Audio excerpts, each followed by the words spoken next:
42. Amen. Amen. Tasoma kwa jina la Bwana. Ndio. Luka 8 mstari wa 42. Amen. Mstari wa 42 unasema, kwa kuwa binti yake yu katika kufa, ambaye ni mwana pekee, umri wake umepata miaka 12, na alipokuwa akienda makutanoni walimsonga. Na mwanamke mmoja ambaye ametokwa na damu muda wa miaka 12. Napotaka hapo. Na mwanamke mmoja ambaye ametokwa na damu kwa miaka 12, aliyekuwa ameghasirimiwa mali zake zote kwa kuwapa waganga.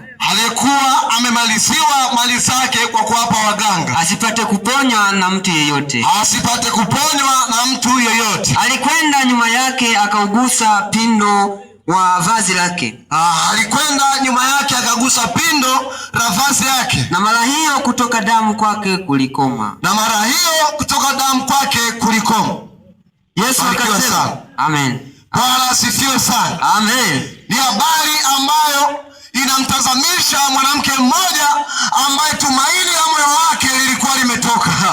Tumaini la moyo lilikuwa lipo ndani ya maisha yake kwa sababu ya wale watu ambao alikuwa amekutana nao kabla ya kukutana na huyu Masia, kabla ya kukutana na huyu Yesu Kristo.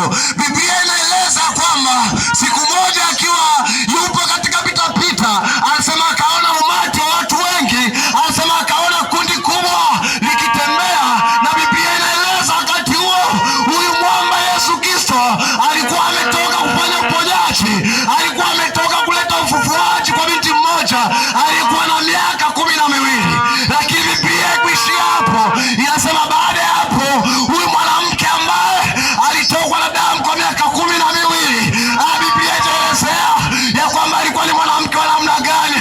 Inaelezea ya kwamba alikuwa ni mwanamke mwenye umri upi, lakini imemtaja ya kwamba huyu mwanamke tumaini lake lilikuwa limemtoka baada ya kuugua kwa muda mrefu, baada ya kupata shida kwa muda mrefu. Yamkini aliwaona watabibu wakubwa, yamkini aliwaona waganga wenye CV kubwa, lakini anasema baada ya yote mali zake zilitapanywa kwa hao, mali zake ziligawanyishwa kwa sababu hakupata tiba iliyo hai, hakupata tiba ya kumweka awe mzima. Haleluya, haleluya. Amen. Tumaini.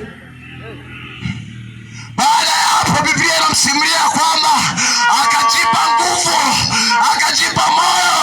Yawe wahubiri walikuwepo wengi kipindi hicho, watu ambao walimtaja Yesu walikuwa wengi, wengine aliwafuata, lakini akajipa moyo mkuu ya kwamba akigusa pindo ama kama nitapata upenyo wa kumgusa huyu, yamkini